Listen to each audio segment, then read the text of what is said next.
जय गुरु जी, शुक्राना गुरु जी, अनंतम शुक्राना गुरु जी। जय श्री कृष्णा। ओम नमो भगवते वासुदेवाय नमः। बहुत बहुत स्वागत है आपका गुरु जी ब्लेसिंग कल्याण गीता चैनल पर। अगर आप चैनल पर न्यू हैं तो वीडियो को लाइक भी कीजिएगा और चैनल को सब्सक्राइब भी कीजिएगा और कमेंट में गुरु जी का शुक्राना कीजिएगा। जय गुरु जी या जय श्री कृष्णा, जो भी आपकी इच्छा हो कमेंट जरूर कीजिएगा। तो आज हम आ पहुंचे हैं अध्याय 13 प्रकृति पुरुष तथा चेतना। तो ये है गीता पाठ और इसमें जो हम अध्याय 13 का पाठ करने जा रहे हैं श्रीमद् भागवत गीता का प्रकृति पुरुष तथा चेतना। और ये भागवत गीता, ये इसके भी आप दर्शन कर लीजिए। ये है भागवत गीता, श्रीमद् भागवत गीता यथारूप। और आज हम जो पाठ करने जा रहे हैं यह है प्रकृति पुरुष तथा चेतना अध्याय 13। तो शुरू कर लेते हैं हम ये आज का पाठ। और मैं आपसे एक निवेदन भी कर लेती हूँ कि किसी भी ग्रंथ को पूरा अवश्य सुनना चाहिए। अगर आपके पिछले एपिसोड छूट गए हैं अध्याय 12 तक तो उनको भी आप जरूर से सुन लीजिएगा, उनको कंटिन्यू जरूर कीजिएगा। और शुरू करते हैं हम अध्याय 13 प्रकृति पुरुष तथा चेतना। अर्जुन ने कहा, हे कृष्ण, मैं प्रकृति एवं पुरुष, भोक्ता, क्षेत्र एवं क्षेत्रज्ञ तथा ज्ञान एवं ज्ञेय के विषय में जानने का इच्छुक हूँ। श्री भगवान ने कहा, हे कुंती पुत्र, यह शरीर क्षेत्र कहलाता है और इस क्षेत्र को जानने वाला क्षेत्रज्ञ है। तात्पर्य यह है, अर्जुन प्रकृति पुरुष क्षेत्र क्षेत्रज्ञ ज्ञान तथा ज्ञेय के विषय में जानने का इच्छुक था। जब उसने इन सबों के विषय में पूछा तो कृष्ण ने कहा कि यह शरीर क्षेत्र कहलाता है और इस शरीर को जानने वाला क्षेत्रज्ञ है। यह शरीर बद्ध जीव के लिए कर्म क्षेत्र है। बद्ध जीव इस संसार में बंधा हुआ है और वह भौतिक प्रकृति पर अपना प्रभुत्व प्राप्त करने का प्रयत्न करता है। इस प्रकार प्रकृति पर प्रभुत्व दिखाने की क्षमता के अनुसार उसे कर्म क्षेत्र प्राप्त होता है। यह कर्म क्षेत्र शरीर है। और यह शरीर क्या है? शरीर इंद्रियों से बना हुआ है। बद्ध जीव इंद्रिय तृप्ति चाहता है और इंद्रिय तृप्ति को भोगने की क्षमता के अनुसार ही उसे शरीर या कर्म क्षेत्र प्रदान किया जाता है। इसलिए बद्ध जीव के लिए यह शरीर क्षेत्र अथवा कर्म क्षेत्र कहलाता है।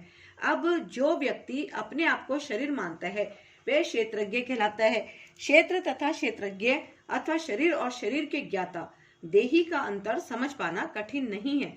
कोई भी व्यक्ति यह सोच सकता है कि बाल्यकाल से वृद्धावस्था तक उसमें अनेक परिवर्तन होते रहते हैं, फिर भी वह व्यक्ति वही रहता है। इस प्रकार कर्म क्षेत्र के ज्ञाता तथा वास्तविक कर्म क्षेत्र में अंतर है। एक बद्ध जीव यह जान सकता है कि वह अपने शरीर से भिन्न है। प्रारंभ में ही बताया गया है कि देहिनोस्मिन, जीव शरीर के भीतर है और यह शरीर बालक से किशोर, किशोर से तरुण तथा तरुण से वृद्ध के रूप में बदलता जाता है और शरीरधारी जानता है कि शरीर परिवर्तित हो रहा है। स्वामी स्पष्टता क्षेत्रज्ञ है। कभी कभी हम सोचते हैं मैं सुखी हूँ, मैं पुरुष हूँ, मैं स्त्री हूँ, मैं कुत्ता हूँ, मैं बिल्ली हूँ। ये ज्ञाता की शारीरिक उपाधियां हैं, लेकिन ज्ञाता शरीर से भिन्न होता है। भले ही हम तरह तरह की वस्तुएं प्रयोग में लाएं, जैसे कपड़े इत्यादि, लेकिन हम जानते हैं कि हम इन वस्तुओं से भिन्न हैं। इसी प्रकार थोड़ा विचार करने पर हम यह भी जानते हैं कि हम शरीर से भिन्न हैं। मैं, तुम या अन्य कोई जिसने शरीर धारण कर रखा है क्षेत्रज्ञ कहलाता है, अर्थात वह कर्म क्षेत्र का ज्ञाता है और यह शरीर क्षेत्र है, साक्षात कर्म क्षेत्र है। भगवत गीता के प्रथम 6 अध्यायों में शरीर के ज्ञाता जीव तथा जिस स्थिति में वह भगवान को समझ सकता है उसका वर्णन हुआ है। बीच के 6 अध्यायों में भगवान तथा भगवान के साथ जीवात्मा के संबंध एवं भक्ति के प्रसंग में परमात्मा का वर्णन है। इन अध्यायों में भगवान की श्रेष्ठता तथा जीव की अधीन अवस्था की निश्चित रूप से परिभाषा की गई है। जीवात्माएं सभी प्रकार से अधीन हैं और अपनी विस्मृति के कारण वे कष्ट उठा रही हैं। जब पुण्य कर्मों द्वारा उन्हें प्रकाश मिलता है तो वे विभिन्न परिस्थितियों में यथा आर्त, धनहीन, जिज्ञासु तथा ज्ञान पिपासु के रूप में भगवान के पास पहुंचती हैं। इसका भी वर्णन हुआ है। अब 13वें अध्याय से आगे इसकी व्याख्या हुई है कि किस प्रकार जीवात्मा प्रकृति के संपर्क में आता है और किस प्रकार कर्म, ज्ञान तथा भक्ति के विभिन्न साधनों के द्वारा परमेश्वर उसका उद्धार करते हैं। यद्यपि जीवात्मा भौतिक शरीर से सर्वथा भिन्न है, लेकिन वे किस तरह उससे संबद्ध हो जाता है, इसकी भी व्याख्या की गई है। हे भरतवंशी, तुम्हें ज्ञात होना चाहिए कि मैं समस्त शरीरों में ज्ञाता भी हूँ और इस शरीर तथा इसके ज्ञाता को जान लेना ज्ञान कहलाता है, ऐसा मेरा मत है। अर्थात तात्पर्य यह है, शरीर के ज्ञाता, आत्मा तथा परमात्मा विषयक व्याख्या के दौरान हमें 3 विभिन्न विषय मिलेंगे: भगवान, जीव तथा पदार्थ। प्रत्येक कर्म क्षेत्र में, प्रत्येक शरीर में 2 आत्माएं होती हैं, आत्मा तथा परमात्मा। चूंकि परमात्मा भगवान श्री कृष्ण का स्वांश है, अतः कृष्ण कहते हैं, मैं भी ज्ञाता हूँ, लेकिन मैं शरीर का व्यष्टि ज्ञाता नहीं हूँ। मैं परम ज्ञाता हूँ। मैं शरीर में परमात्मा के रूप में विद्यमान रहता हूँ। जो क्षेत्र तथा क्षेत्रज्ञ का अध्ययन भगवत गीता के माध्यम से सूक्ष्मता से करता है, उसे यह ज्ञान प्राप्त हो सकता है। भगवान कहते हैं, मैं प्रत्येक शरीर के कर्म क्षेत्र का ज्ञाता हूँ। व्यक्ति भले ही अपने शरीर का ज्ञाता हो, किंतु उसे अन्य शरीरों का ज्ञान नहीं होता। समस्त शरीरों में परमात्मा रूप में विद्यमान भगवान समस्त शरीर के विषय में जानते हैं। वे जीवन की विविध योनियों के सभी शरीरों को जानने वाले हैं। एक नागरिक अपने भूमि खंड के विषय में सब कुछ जानता है, लेकिन राजा को न केवल अपने महल का अपितु प्रत्येक नागरिक की भू संपत्ति का ज्ञान रहता है। इसी प्रकार कोई भले ही अपने शरीर का स्वामी हो, लेकिन परमेश्वर समस्त शरीरों के अधिपति हैं। राजा अपने साम्राज्य का मूल अधिपति होता है और नागरिक गौण अधिपति। इसी प्रकार परमेश्वर समस्त शरीरों के परम अधिपति हैं। यह शरीर इंद्रियों से युक्त है। परमेश्वर हृषिकेश हैं। इसका अर्थ है इंद्रियों के नियामक। वे इंद्रियों के आदि नियामक हैं। जिस प्रकार राजा अपने राज्य की समस्त गतिविधियों का आदि नियामक होता है, नागरिक तो गौण नियामक होते हैं। भगवान का कथन है, मैं ज्ञाता भी हूँ। इसका अर्थ है कि वे परम ज्ञाता हैं। जीवात्मा केवल अपने विशिष्ट शरीर को ही जानता है। वैदिक ग्रंथों में इस प्रकार का वर्णन हुआ है। यह शरीर क्षेत्र कहलाता है। इस शरीर के भीतर इसके स्वामी तथा साथ ही परमेश्वर का वास है, जो शरीर तथा शरीर के स्वामी दोनों को जानने वाला है। इसलिए उन्हें समस्त क्षेत्रों का ज्ञाता कहा जाता है।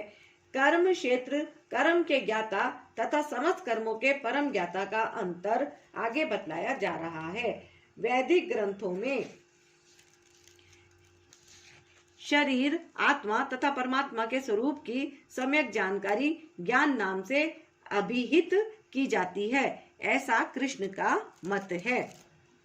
आत्मा तथा परमात्मा को एक मानते हुए भी पृथक पृथक समझना ज्ञान है। जो कर्म क्षेत्र तथा कर्म के ज्ञाता को नहीं समझता, उसे पूर्ण ज्ञान नहीं होता।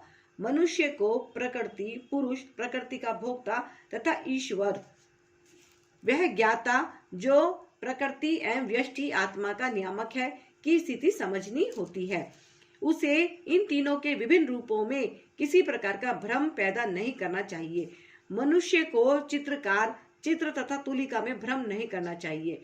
यह भौतिक जगत जो कर्म क्षेत्र के रूप में है, प्रकृति है और इस प्रकृति का भोक्ता जीव है, और इन दोनों के ऊपर परम नियामक भगवान है।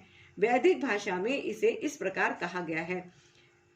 श्वेताश्तर उपनिषद, भोक्ता भोग्यम प्रेरितारम च मत्वाम सर्व प्रोक्तम त्रिविधम भ्रम मेतत्। भ्रम के 3 स्वरूप हैं। प्रकृति कर्म क्षेत्र के रूप में भ्रम है, तथा जीव भी ब्रह्म है। जो भौतिक प्रकृति को अपने नियंत्रण में रखने का प्रयत्न करता है, उन दोनों का नियामक भी ब्रह्म है, लेकिन वास्तविक नियामक वही है। इस अध्याय में बताया जाएगा कि इन दोनों ज्ञाताओं में से एक अच्युत है तो दूसरा च्युत, एक श्रेष्ठ है तो दूसरा अधीन है। जो व्यक्ति क्षेत्र के इन दोनों ज्ञाताओं को एक मान लेता है, वह भगवान के शब्दों का खंडन करता है, क्योंकि उनका कथन है, मैं भी कर्म क्षेत्र का ज्ञाता हूँ।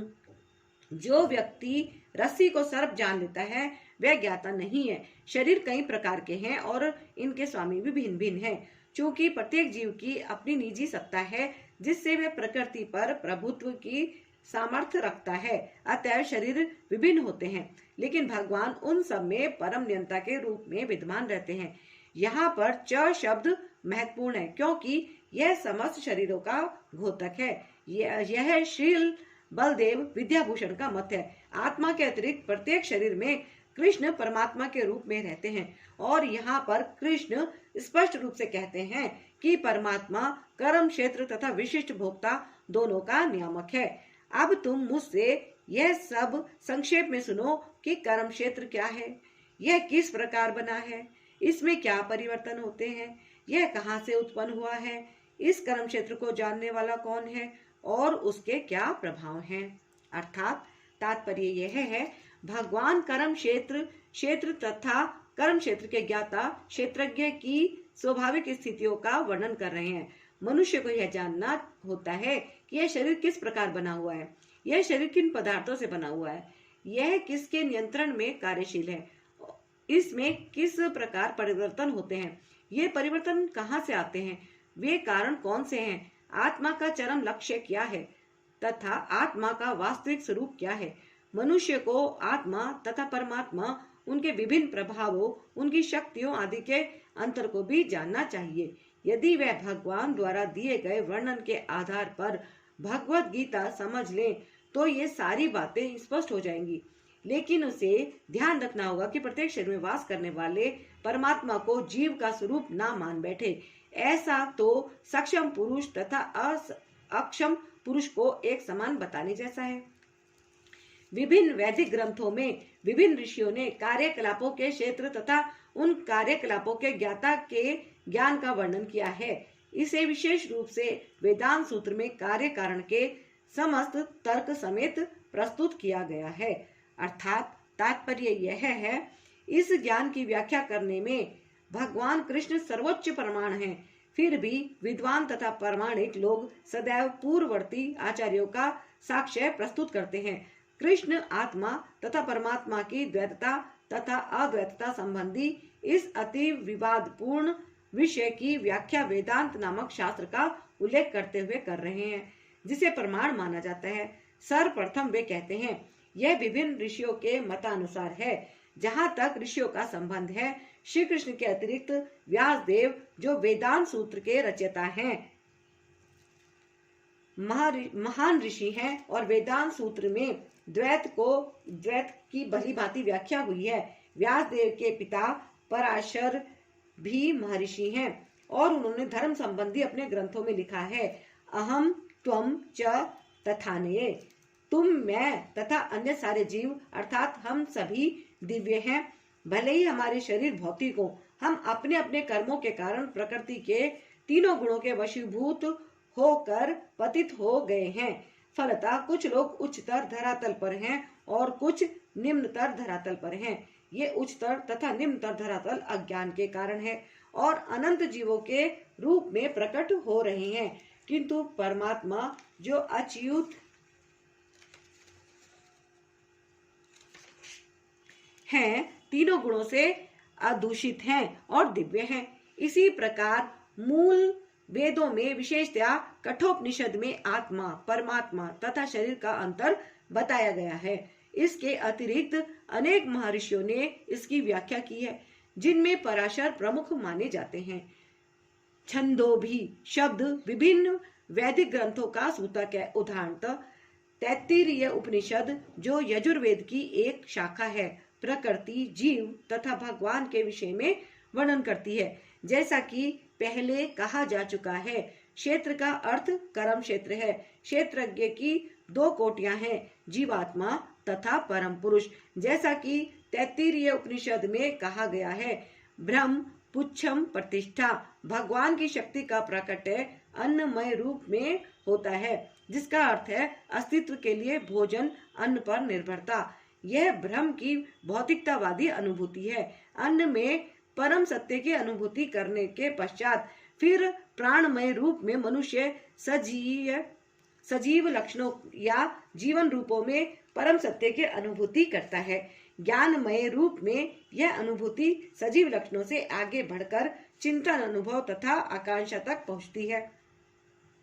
तब ब्रह्म की उच्चतर अनुभूति होती है, जिसे विज्ञानमय रूप कहते हैं, जिसमें जीव के मन तथा जीवन के लक्षणों को जीव से भिन्न समझा जाता है। इसके पश्चात परम अवस्था आती है, जो आनंदमय है, अर्थात सर्व आनंदमय प्रकृति की अनुभूति है। इस प्रकार से ब्रह्म अनुभूति की 5 अवस्थाएं हैं, जिन्हें ब्रह्म पुच्छम कहा जाता है। इनमें से प्रथम 3 अन्नमय, प्राणमय तथा ज्ञानमय है। अवस्थाएं जीवों के कार्यकलापों के क्षेत्रों से संबंधित होती हैं। परमेश्वर इन कार्यकलापों के क्षेत्रों से परे हैं और आनंदमय है। वेदांत सूत्र भी परमेश्वर को आनंदमयो भयासात कहकर पुकारता है।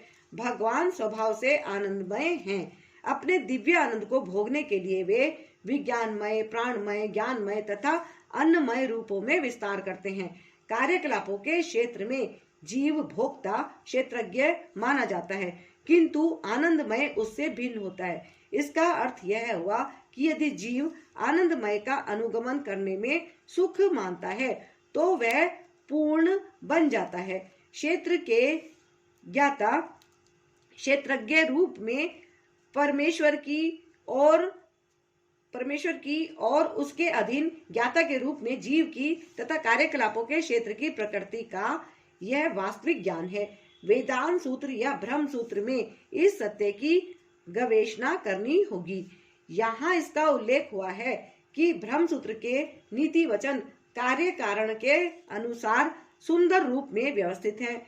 इनमें से कुछ सूत्र इस प्रकार हैं: ना व्यद श्रुते, नात्मा श्रुते तथा परात्तु तुच्छते। प्रथम सूत्र कार्यकलापों के क्षेत्र को सूचित करता है, दूसरा जीव को और तीसरा परमेश्वर को, जो विभिन्न जीवों के आश्रय तत्व हैं। पंच महाभूत, अहंकार, बुद्धि, अव्यक्त, तीनों गुणों की अप्रकट अवस्था, 10 इंद्रियां तथा मन, 5 इंद्रिय विषय, इच्छा, द्वेष, सुख, दुख, संघात, जीवन के लक्षण तथा धैर्य, इन सब को संक्षेप में कर्म का क्षेत्र तथा उसकी अंतरक्रियाएं विकार कहा जाता है। अर्थात तात्पर्य यह है, महर्षियों, वैदिक सूक्तों, छांदस एवं वेदांत सूत्रों के प्रामाणिक कथनों के आधार पर इस संसार के अवयवों को इस प्रकार से समझा जा सकता है। पहले तो पृथ्वी, जल, अग्नि, वायु तथा आकाश, ये 5 महाभूत हैं। फिर अहंकार, बुद्धि तथा तीनों गुणों की अव्यक्त अवस्था आती है। इसके पश्चात 5 ज्ञानेंद्रियां हैं, नेत्र, कान, नाक, जीभ तथा त्वचा। फिर 5 कर्मेंद्रियां, वाणी, पांव, हाथ, गुदा तथा लिंग है। तब इन इंद्रियों के ऊपर मन होता है, जो भीतर रहने के कारण अंतर इंद्रिय कहा जा सकता है। इस प्रकार मन समेत कुल 11 इंद्रियां होती हैं। फिर इन इंद्रियों के 5 विषय हैं, गंध, स्वाद, रूप, स्पर्श तथा ध्वनि। इस तरह इन 24 तत्वों का समूह कार्य क्षेत्र कहलाता है। यदि कोई इन 24 विषयों का विश्लेषण करे तो उसे कार्य क्षेत्र समझ में आ जाएगा। फिर इच्छा, द्वेष, सुख तथा दुख नामक अंतरक्रियाएं विकार हैं, जो स्थूल देह के 5 महाभूतों की अभिव्यक्तियां हैं। चेतना तथा धैर्य द्वारा प्रदर्शित जीवन के लक्षण सूक्ष्म शरीर अर्थात मन, अहंकार तथा बुद्धि के प्राकट्य हैं। ये सूक्ष्म तत्व भी कर्म क्षेत्र में सम्मिलित रहते हैं। पंच महाभूत अहंकार की स्थूल अभिव्यक्ति है, जो अहंकार की मूल अवस्था को ही प्रदर्शित करती है, जिसे भौतिकवादी बोध या तामस बुद्धि कहा जाता है। यह और आगे प्रकृति के तीनों गुणों की अप्रकट अवस्था की सूचक है। प्रकृति के अव्यक्त गुणों को प्रधान कहा जाता है। जो व्यक्ति इन 24 तत्वों को उनके विकारों समेत जानना चाहता है, उसे विस्तार से दर्शन का अध्ययन करना चाहिए। भगवत गीता में केवल सारांश दिया गया है।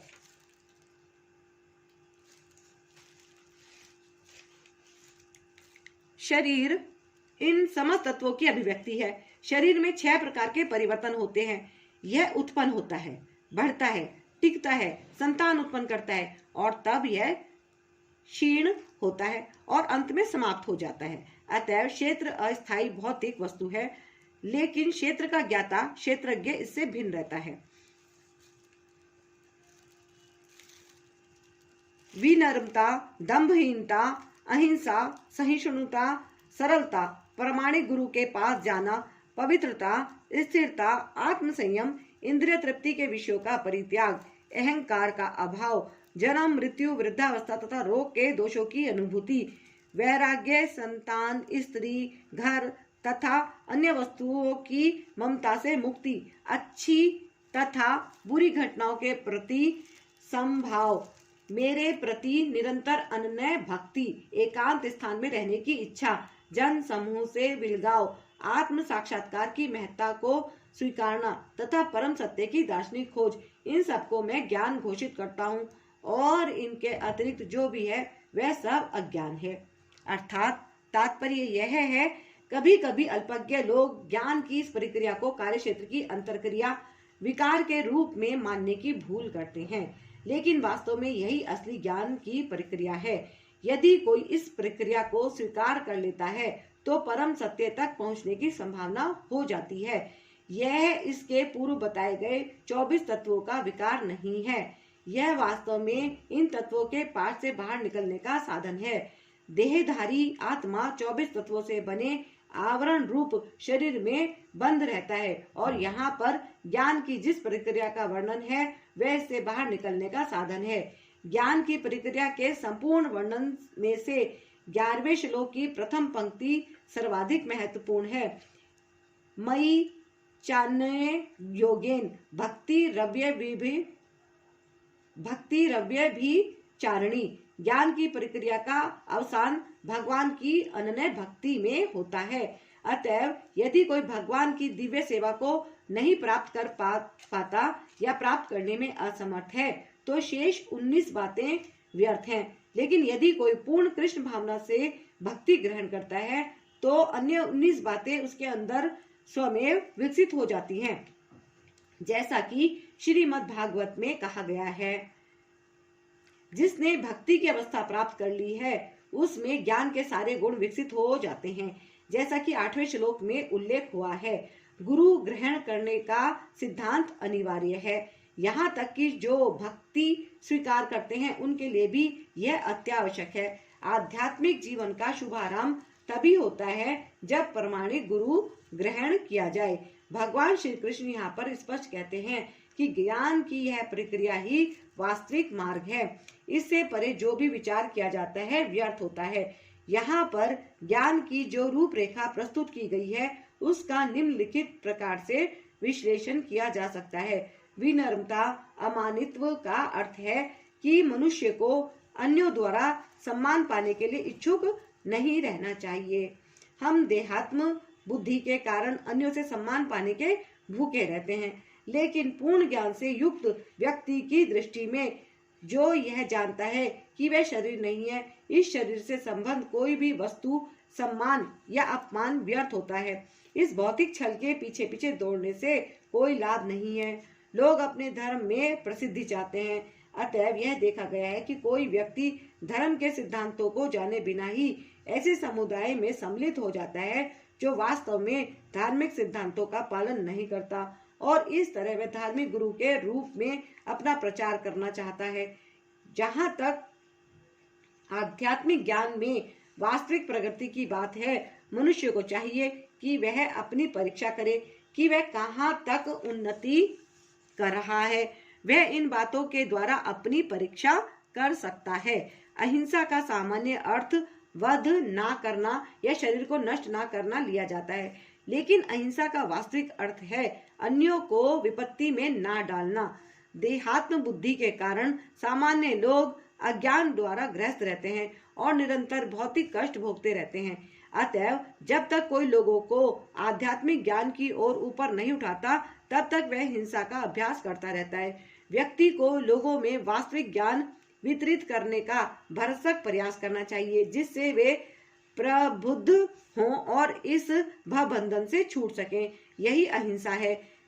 सहिष्णुता शांति का अर्थ है कि मनुष्य अन्यों द्वारा किए गए अपमान तथा तिरस्कार को सहे। जो आध्यात्मिक ज्ञान की उन्नति करने में लगा रहता है, उसे अन्यों के तिरस्कार तथा अपमान सहने पड़ते हैं। ऐसा इसलिए होता है क्योंकि यह भौतिक स्वभाव है। यहाँ तक कि बालक प्रहलाद को भी, जो 5 वर्ष के थे और जो आध्यात्मिक ज्ञान के अनुशीलन में लगे थे, संकट का सामना करना पड़ा था। जब उनका पिता उनकी भक्ति का विरोधी बन गया, उनके पिता ने उन्हें मारने के अनेक प्रयत्न किए, किंतु प्रहलाद ने सहन कर लिया। अतएव आध्यात्मिक ज्ञान की उन्नति करते हुए अनेक अवरोध आ सकते हैं, लेकिन हमें सहिष्णु बनकर संकल्प पूर्वक प्रगति करते रहना चाहिए। सरलता ऊर्ध्वम का अर्थ है कि बिना किसी कूटनीति के मनुष्य इतना सरल हो कि अपने शत्रु तक से वास्तविक सत्य का उद्घाटन कर सके। जहाँ तक गुरु बनाने का प्रश्न है, आध्यात्मिक ज्ञान में प्रगति करने के लिए यह अत्यावश्यक है, क्योंकि बिना प्रामाणिक गुरु के यह संभव नहीं है। मनुष्य को चाहिए कि विनम्रता पूर्वक गुरु के पास जाए और उसे अपनी समस्त सेवाएं अर्पित करे, जिससे वह शिष्य को अपना आशीर्वाद दे सके। चूंकि प्रामाणिक गुरु कृष्ण का प्रतिनिधि होता है, अतएव यदि वह शिष्य को आशीर्वाद देता है तो शिष्य तुरंत ही प्रगति करने लगता है, भले ही वह विधि विधानों का पालन ना करता रहा हो, अथवा जो बिना किसी स्वार्थ के अपने गुरु की सेवा करता है, उसके लिए सारे यम नियम सरल बन जाते हैं। आध्यात्मिक जीवन में प्रगति करने के लिए पवित्रता शौचम अनिवार्य है। पवित्रता 2 प्रकार की होती है, आंतरिक तथा बाह्य। बाहरी पवित्रता का अर्थ है स्नान करना, लेकिन आंतरिक पवित्रता के लिए निरंतर कृष्ण का चिंतन तथा हरे कृष्ण मंत्र का कीर्तन करना होता है। इस विधि से मन में से पूर्व कर्म की संचित धूलि हट जाती है। दृढ़ता का अर्थ है कि आध्यात्मिक जीवन में उन्नति करने के लिए मनुष्य दृढ़ संकल्प हो। ऐसे संकल्प के बिना मनुष्य ठोस प्रगति नहीं कर सकता। आत्म संयम का अर्थ है कि आध्यात्मिक उन्नति के पथ पर जो भी बाधक हो, उसे स्वीकार ना करना। मनुष्य को उसका अभ्यस्त बनकर ऐसी किसी भी वस्तु को त्याग देना चाहिए जो आध्यात्मिक उन्नति के पथ के प्रतिकूल हो। यह असली वैराग्य है। इंद्रियां इतनी प्रबल हैं कि वे सदैव इंद्रिय तृप्ति के लिए उत्सुक रहती हैं। अनावश्यक मांगों की पूर्ति नहीं करनी चाहिए। इंद्रियों की उतनी ही तृप्ति की जानी चाहिए जिससे आध्यात्मिक जीवन में आगे बढ़ने में अपने कर्तव्य की पूर्ति होती हो। सबसे महत्वपूर्ण किंतु वश में ना आने वाली इंद्रिया जीभ है। यदि जीभ पर संयम कर लिया गया तो समझो अन्य सारी इंद्रियां वशीभूत हो गई। जीभ का कार्य है स्वाद ग्रहण करना तथा उच्चारण करना। अतएव नियमित रूप से जीभ को कृष्णार्पित भोग के उच्छिष्ट का स्वाद लेने में तथा हरे कृष्ण का कीर्तन करने में प्रयुक्त करना चाहिए। जहाँ तक नेत्रों का संबंध है, उन्हें कृष्ण के सुंदर रूप के अतिरिक्त अन्य कुछ नहीं देखने देना चाहिए, इससे नेत्र वश में होंगे। इसी प्रकार कानों को कृष्ण के विषय में श्रवण करने में लगाना चाहिए और नाक को कृष्णार्पित फूलों को सूंघने में लगाना चाहिए। यह भक्ति की विधि है और यहाँ यह समझना होगा कि भगवत गीता केवल भक्ति के विज्ञान का प्रतिपादन करती है। भक्ति ही प्रमुख एवं एकमात्र लक्ष्य है। भगवत गीता के बुद्धिहीन भाष्यकार पाठक के ध्यान को अन्य विषयों की ओर मोड़ना चाहते हैं, लेकिन भगवत गीता में भक्ति के अतिरिक्त अन्य कोई भी विषय नहीं है। मिथ्या अहंकार का अर्थ है इस शरीर को आत्मा मानना। जब कोई यह जान जाता है कि वह शरीर नहीं अपितु आत्मा है, तो वह वास्तविक अहंकार को प्राप्त होता है। अहंकार तो रहता ही है, मिथ्या अहंकार की भर्त्सना की जाती है, वास्तविक अहंकार की नहीं। वैदिक साहित्य में कहा गया है, अहम ब्रह्मास्मि, मैं ब्रह्मा हूँ, मैं आत्मा हूँ, मैं हूँ ही आत्मा भाव है, और यह आत्म साक्षात्कार की मुक्त अवस्था में भी पाया जाता है। मैं हूँ का भाव ही अहंकार है, लेकिन जब मैं हूँ भाव को मिथ्या शरीर के लिए प्रयुक्त किया जाता है तो यह मिथ्या अहंकार होता है। जब इस आत्म भाव स्वरूप को वास्तविकता के लिए प्रयुक्त किया जाता है तो वह वास्तविक अहंकार होता है। ऐसे कुछ दार्शनिक हैं जो ये कहते हैं कि हमें अपना अहंकार त्यागना चाहिए, लेकिन हम अपने अहंकार को त्यागे कैसे, क्योंकि अहंकार का अर्थ है स्वरूप। लेकिन हमें मिथ्या देहात्म बुद्धि का त्याग करना ही होगा। जन्म, मृत्यु, जरा तथा व्याधि को स्वीकार करने के कष्ट को समझना चाहिए। वैदिक ग्रंथों में जन्म के अनेक वृतांत हैं।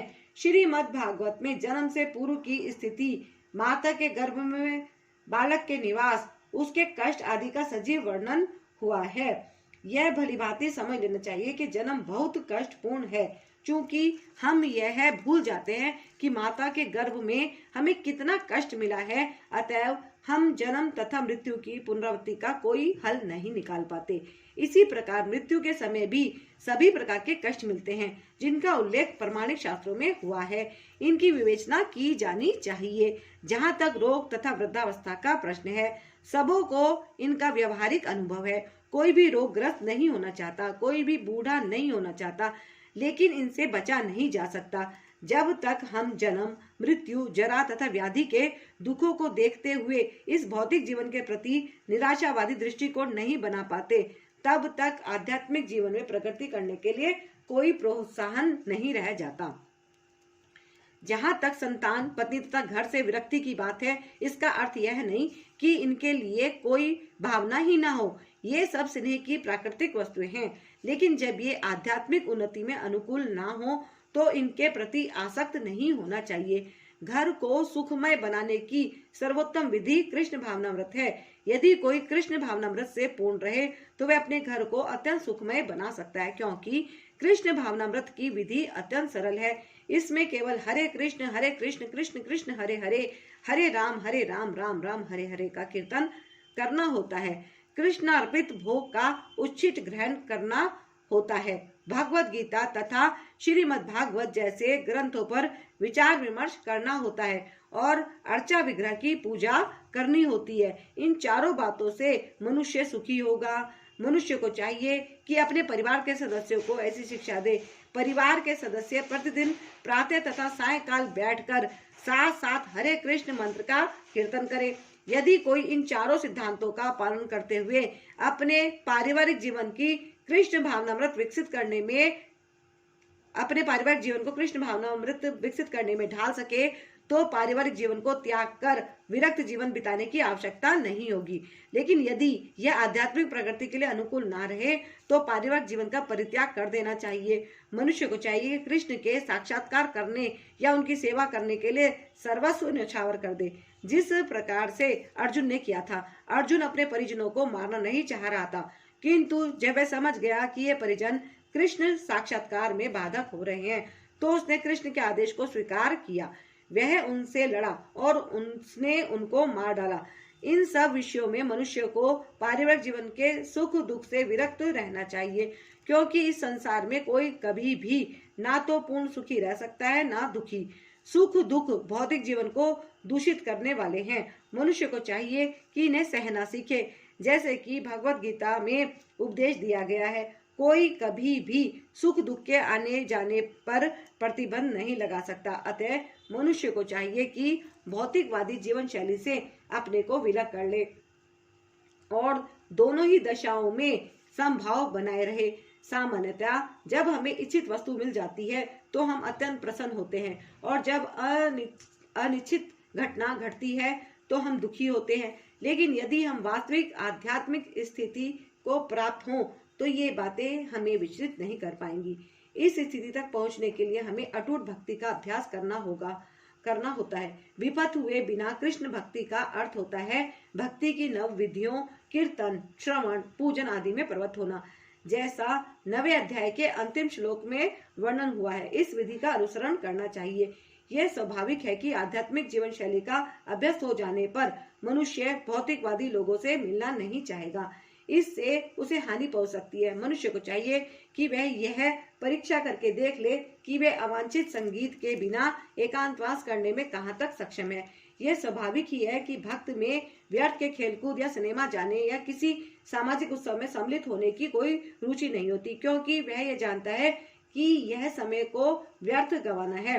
कुछ शोध छात्र तथा दार्शनिक ऐसे हैं जो काम वासना पूर्ण जीवन या अन्य विषय का अध्ययन करते हैं, लेकिन भगवत गीता के अनुसार ऐसा शोध कार्य और दार्शनिक चिंतन निरर्थक है। यह एक प्रकार से व्यर्थ होता है। भगवत गीता के अनुसार मनुष्य को चाहिए कि अपने दार्शनिक विवेक से वह आत्मा की प्रकृति के विषय में शोध करे। उसे चाहिए कि वह अपने आत्मा को समझने के लिए शोध करे।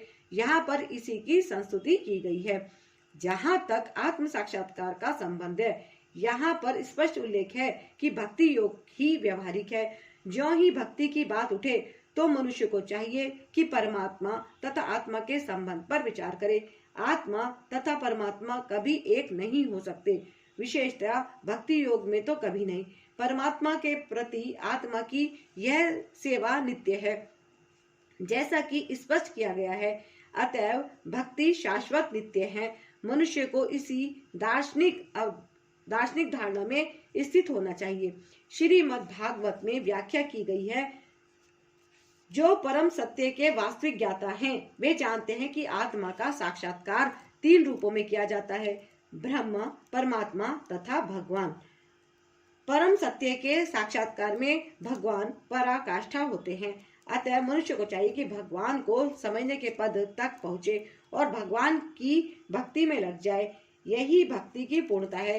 विनम्रता से लेकर भगवत साक्षात्कार तक की विधि भूमि से चलकर ऊपरी मंजिल तक पहुंचने के लिए सीढ़ी के समान है। इस सीढ़ी में कुछ ऐसे लोग हैं जो अभी पहली सीढ़ी पर है, कुछ दूसरी पर तो कुछ तीसरी पर, किंतु जब तक मनुष्य ऊपरी मंजिल पर नहीं पहुंच जाता, जो कि कृष्ण का ज्ञान है, तब तक वह ज्ञान की निम्नतर अवस्था में ही रहता है। यदि कोई ईश्वर की बराबरी करते हुए आध्यात्मिक ज्ञान में प्रगति करना चाहता है तो उसका प्रयास विफल होगा। यह स्पष्ट कहा गया है कि विनम्रता के बिना ज्ञान संभव नहीं है। अपने को ईश्वर समझना सर्वाधिक गर्व है। यद्यपि जीव सदैव प्रकृति के कठोर नियमों द्वारा ठुकराया जाता है, फिर भी वह अज्ञान के कारण सोचता है कि मैं ईश्वर हूँ। ज्ञान का शुभारंभ अमानित्व या विनम्रता से होता है। मनुष्य को विनम्र होना चाहिए। परमेश्वर के प्रति विद्रोह के कारण ही मनुष्य प्रकृति के अधीन हो जाता है। मनुष्य को इस सच्चाई को जानना और इससे विश्वस्त होना चाहिए। अब मैं तुम्हें ज्ञेय के विषय में बतलाऊंगा, जिसे जानकर तुम नित्य ब्रह्म का आस्वादन कर सकोगे। यह ब्रह्म या आत्मा जो अनादि है और मेरे अधीन है, इस भौतिक जगत के कार्य कारण से परे स्थित है। अर्थात तात्पर्य यह है, भगवान ने क्षेत्र तथा क्षेत्रज्ञ की व्याख्या की। उन्होंने क्षेत्रज्ञ को जानने की विधि की भी व्याख्या की। अब वे ज्ञेय के विषय में बता रहे हैं। पहले आत्मा के विषय में, फिर परमात्मा के विषय में। ज्ञाता अर्थात आत्मा तथा परमात्मा दोनों ही के ज्ञान से मनुष्य जीवन अमृत का आस्वादन कर सकता है। जैसा कि द्वितीय अध्याय में कहा गया है, जीव नित्य है, इसकी भी यहाँ पुष्टि हुई है। जीव के उत्पन्न होने की कोई निश्चित तिथि नहीं है, ना ही कोई परमेश्वर से जीवात्मा के प्राकट्य का इतिहास बता सकता है। अतः वह अनादि है। इसकी पुष्टि वैदिक साहित्य से होती है। शरीर का ज्ञाता ना तो कभी उत्पन्न होता है और न मरता है, वह ज्ञान से पूर्ण होता है। वैदिक साहित्य में भी परमेश्वर को परमात्मा रूप में प्रधान क्षेत्रज्ञ पति गुरुनेश, शरीर का मुख्य ज्ञाता तथा प्रकृति के गुणों का स्वामी कहा गया है। स्मृति वचन है, जीवात्माएं सदा भगवान की सेवा में लगी रहती हैं। इसकी पुष्टि भगवान चैतन्य के अपने उपदेशों में भी है। अतएव इस श्लोक में ब्रह्मा का जो वर्णन है वह आत्मा का है, और जब ब्रह्म शब्द जीवात्मा के लिए अयवत होता है तो यह समझना चाहिए कि वह आनंद ब्रह्म न होकर विज्ञान ब्रह्म है। आनंद ब्रह्म ही परब्रह्म भगवान है। उनके हाथ, पांव, आंखें, सिर तथा मुंह तथा उनके कान सर्वत्र हैं। इस प्रकार परमात्मा सभी वस्तुओं में व्याप्त होकर अवस्थित है। अर्थात तात्पर्य यह है, जिस प्रकार सूर्य अपनी अनंत रश्मियों को विकीर्ण करके स्थित है, उसी प्रकार परमात्मा या भगवान भी है। वे अपने सर्वव्यापी रूप में स्थित रहते हैं और उनमें आदि शिक्षक ब्रह्मा से लेकर छोटी सी चींटी तक के सारे जीव स्थित हैं। उनके अनंत शीर, हाथ, पांव तथा नेत्र हैं और अनंत जीव हैं। ये सभी परमात्मा में ही स्थित हैं। अतएव परमात्मा सर्वव्यापक है, लेकिन आत्मा यह नहीं कह सकता कि उसके हाथ, पांव तथा नेत्र चारों दिशाओं में है। यह संभव नहीं है। यदि वह अज्ञान के कारण यह सोचता है कि उसे इसका ज्ञान नहीं है कि उसके हाथ तथा पैर चतुर्दिक प्रसरित है, किंतु समुचित ज्ञान होने पर वह ऐसी स्थिति में आ जाएगा, तो उसका ऐसा सोचना उल्टा है। इसका अर्थ यही होता है कि प्रकृति द्वारा बद्ध होने के कारण आत्मा परम नहीं है। परमात्मा आत्मा से भिन्न है। परमात्मा अपना हाथ असीम दूरी तक फैला सकता है, किंतु आत्मा ऐसा नहीं कर सकता। भगवत गीता में भगवान कहते हैं कि यदि कोई उन्हें पत्र, पुष्प या जल अर्पित करता है तो वे उसे स्वीकार करते हैं। यदि भगवान दूर होते तो फिर इन वस्तुओं को वे कैसे स्वीकार कर पाते? यही भगवान की सर्वशक्तिमता है। यद्यपि वे भगवान से बहुत दूर अपने धाम में स्थित हैं, यद्यपि वे पृथ्वी से बहुत दूर अपने धाम में स्थित हैं, तो भी वे किसी के द्वारा अर्पित कोई भी वस्तु अपना हाथ फैलाकर ग्रहण कर सकते हैं। यही उनकी शक्तिमता है।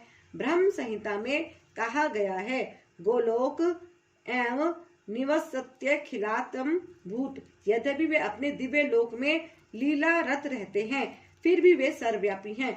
आत्मा ऐसा घोषित नहीं कर सकता कि वह सर्वव्याप्त है। अतएव इस श्लोक में आत्मा जीव नहीं अपितु परमात्मा या भगवान का वर्णन हुआ है। परमात्मा समस्त इंद्रियों के मूल स्रोत हैं, फिर भी वे इंद्रियों से रहित हैं। वे समस्त जीवों के पालनकर्ता होकर भी अनासक्त हैं। वे प्रकृति के गुणों से परे हैं, फिर भी वे भौतिक प्रकृति के समस्त गुणों के स्वामी हैं। अर्थात तात्पर्य यह है, यद्यपि परमेश्वर समस्त जीवों को समस्त इंद्रियों के स्रोत हैं, यदि परमेश्वर समस्त जीवों की समस्त इंद्रियों के स्रोत हैं, फिर भी जीवों की तरह उनके भौतिक इंद्रियां नहीं होती। वास्तव में वे जीवों में आध्यात्मिक इंद्रियां होती हैं। वास्तव में जीवों में आध्यात्मिक इंद्रियां होती हैं, लेकिन बद्ध जीवन में वे भौतिक तत्वों से आच्छादित रहती हैं। अतएव इंद्रिय कार्यों का प्रकट्य पदार्थ द्वारा होता है। परमेश्वर की इंद्रियां इस तरह आच्छादित नहीं रहती। उनकी इंद्रियां दिव्य होती हैं, अतएव निर्गुण कहलाती हैं। गुण का अर्थ है भौतिक गुण, लेकिन उनकी इंद्रियां भौतिक आवरण से रहित होती हैं। यह समझ लेना चाहिए कि उनकी इंद्रियां हमारी इंद्रियों जैसी नहीं होती। यद्यपि वे हमारे समस्त इंद्रिय कार्यों के स्रोत हैं, लेकिन उनकी इंद्रियां दिव्य होती हैं, जो कल्मश रहित होती हैं। इसकी बड़ी सुंदर व्याख्या श्वेताश्तर उपनिषद में हुई है। भगवान के हाथ भौतिक कल्मशों से ग्रस्त नहीं होते, अतएव उन्हें जो कुछ अर्पित किया जाता है उसे वे अपने हाथों से ग्रहण करते हैं। बद्ध जीव तथा परमात्मा में यही अंतर है। उनके भौतिक नेत्र नहीं होते, फिर भी उनके नेत्र होते हैं, अन्यथा वे कैसे देख सकते? वे सब कुछ देखते हैं, भूत, वर्तमान तथा भविष्य।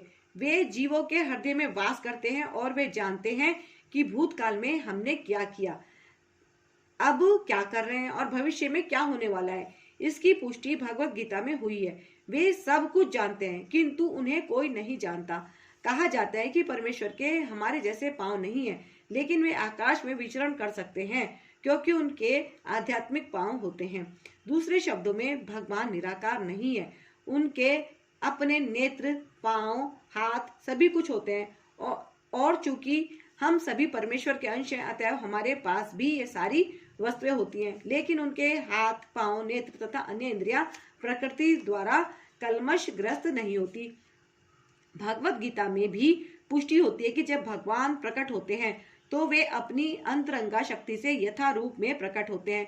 वे भौतिक शक्ति द्वारा कल्मशग्रस्त नहीं होते, क्योंकि वे भौतिक शक्ति के भी स्वामी हैं। वैदिक साहित्य से हमें पता चलता है कि उनका सारा शरीर आध्यात्मिक है। उनका अपना नित्य स्वरूप होता है, जो सच्चिदानंद विग्रह है। वे समस्त ऐश्वर्यों से पूर्ण हैं। वे सारी संपत्ति के स्वामी हैं और सारी शक्ति के स्वामी हैं। वे सर्वाधिक बुद्धिमान तथा ज्ञान से पूर्ण हैं। ये भगवान के कुछ लक्षण हैं। ये समस्त जीवों के पालक हैं और सारी गतिविधि के साक्षी हैं। जहाँ तक वैदिक साहित्य से समझा जा सकता है, परमेश्वर सदैव दिव्य हैं। यद्यपि हमें उनके हाथ, पांव, सिर, मुख नहीं दिखते, लेकिन वे होते हैं। और जब हम दिव्य पद तक ऊपर उड़ जाते हैं तो हमें भगवान के स्वरूप के दर्शन होते हैं। कलमश ग्रस्त इंद्रियों के कारण हम उनके स्वरूप को देख नहीं पाते। अतएव निर्विशेषवादी भगवान को नहीं समझ सकते, क्योंकि वे भौतिक दृष्टि से प्रभावित होते हैं। परम सत्य जड़ तथा जंगम समस्त जीवों के बाहर तथा भीतर स्थित है। सूक्ष्म होने के कारण वे भौतिक इंद्रियों के द्वारा जानने या देखने से परे हैं। यद्यपि वे अत्यंत दूर रहते हैं, किंतु हम सबों के निकट भी हैं। अर्थात तात्पर्य यह है, वैदिक साहित्य से हम जानते हैं कि परम पुरुष नारायण प्रत्येक जीव के बाहर तथा भीतर निवास करने वाले हैं। वे भौतिक तथा आध्यात्मिक दोनों ही जगतों में विद्यमान रहते हैं। यद्यपि वे बहुत दूर हैं, फिर भी वे हमारे निकट रहते हैं। ये वैदिक साहित्य के वचन हैं।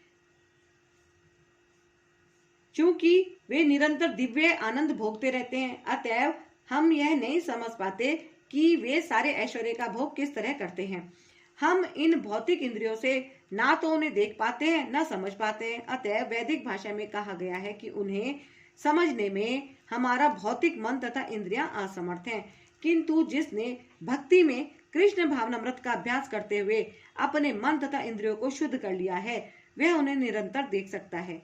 ब्रह्म संहिता में इसकी पुष्टि हुई है कि परमेश्वर के लिए जिस भक्त में प्रेम उपज चुका है, वह निरंतर उनका दर्शन कर सकता है। और भगवत गीता में इसकी पुष्टि हुई है कि उन्हें केवल भक्ति द्वारा देखा तथा समझा जा सकता है। यद्यपि परमात्मा समस्त जीवों के मध्य विभाजित प्रतीत होता है, लेकिन वह कभी भी विभाजित नहीं है। वह एक रूप में स्थित है। यद्यपि वह प्रत्येक जीव का पालन करता है, लेकिन यह समझना चाहिए कि वह सबों का संहार करता है और सबों को जन्म देता है। अर्थात तात्पर्य यह है, भगवान सबों के हृदय में परमात्मा रूप में स्थित है। तो क्या इसका अर्थ यह हुआ कि वे बटे हुए हैं? नहीं, वास्तव में वे एक हैं। यहाँ पर सूर्य का उदाहरण दिया जाता है। सूर्य मध्याह्न समय अपने स्थान पर रहता है, लेकिन यदि कोई चारों ओर 5000 मील की दूरी पर घूमे और पूछे कि सूर्य कहाँ है, तो सभी लोग यही कहेंगे कि वह उसके सिर पर चमक रहा है। वैदिक साहित्य में यह उदाहरण यह दिखाने के लिए दिया गया है कि यद्यपि भगवान अविभाजित है, लेकिन इस प्रकार स्थित है मानो विभाजित हो। यही नहीं, वैदिक साहित्य में यह भी कहा गया है कि अपनी सर्वशक्तिमता के द्वारा एक विष्णु सर्वत्र विद्यमान है। जिस तरह अनेक पुरुषों को एक ही सूर्य की प्रतीति अनेक स्थानों में होती है, यद्यपि परमेश्वर प्रत्येक जीव के पालन करता है, किंतु प्रलय के समय सबों का भक्षण कर जाते हैं। इसकी पुष्टि 11वें अध्याय में हो चुकी है, जहां भगवान कहते हैं कि वे कुरुक्षेत्र में एकत्र सारे योद्धाओं का भक्षण करने के लिए आए हैं। उन्होंने यह भी कहा कि वे काल के रूप में सबका भक्षण करते हैं। वे सबके प्रलयकारी और संहार करते हैं। जब सृष्टि की जाती है तो वे सबों को मूल स्थिति से विकसित करते हैं और प्रलय के समय उन सबको निगल जाते हैं। वैदिक स्रोत पुष्टि करते हैं कि वे समस्त जीवों के मूल तथा सबके आश्रय स्थल हैं। सृष्टि के बाद सारी वस्तुएं उनकी सर्वशक्तिमता पर टिकी रहती हैं और प्रलय के बाद सारी वस्तुएं पुनः उन्हीं में विश्राम पाने के लिए लौट आती हैं। ये सब वैदिक स्रोतों की पुष्टि करने वाले हैं।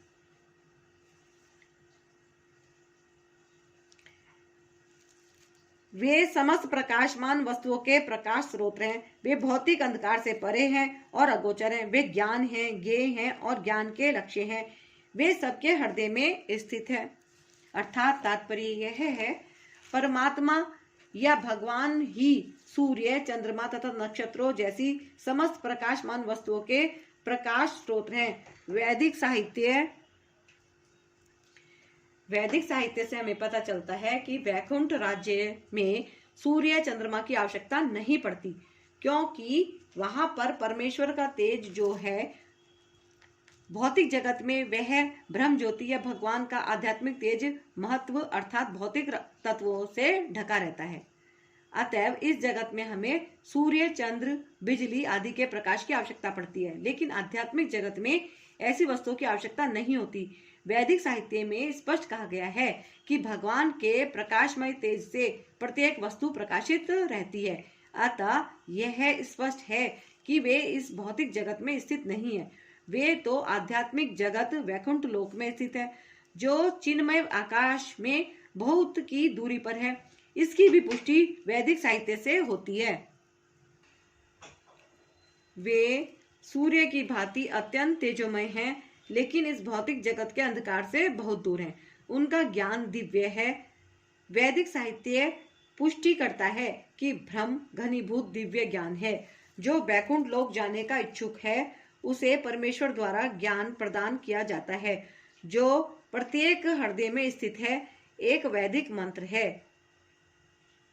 मुक्ति के इच्छुक मनुष्य को चाहिए कि वह भगवान की शरण में जाए।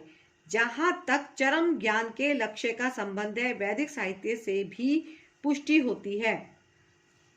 उन्हें जान लेने के बाद ही जन्म तथा मृत्यु की परिधि को लांघा जा सकता है।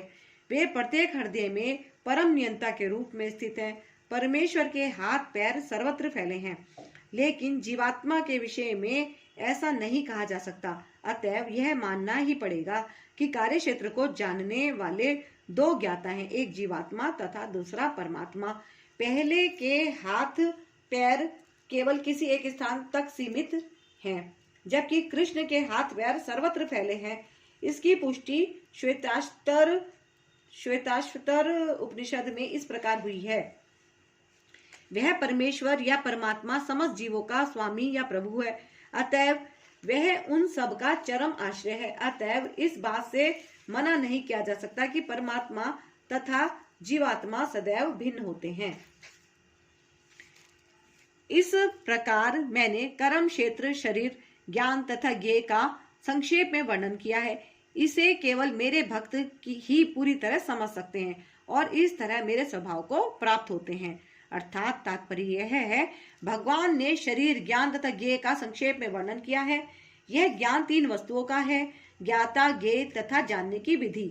ये तीनों मिलकर विज्ञान कहलाते हैं। पूर्ण ज्ञान भगवान के अनन्य भक्तों द्वारा प्रत्यक्षतः समझा जा सकता है। अन्य इसे समझ पाने में असमर्थ रहते हैं।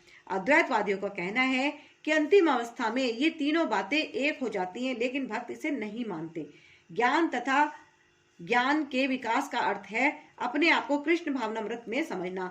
हम भौतिक चेतना द्वारा संचालित होते हैं, लेकिन ज्यों ही हम अपनी सारी चेतना कृष्ण के कार्यों में स्थानांतरित कर देते हैं और इसका अनुभव करते हैं कि कृष्ण ही सब कुछ है, तो हम वास्तविक ज्ञान प्राप्त कर सकते हैं।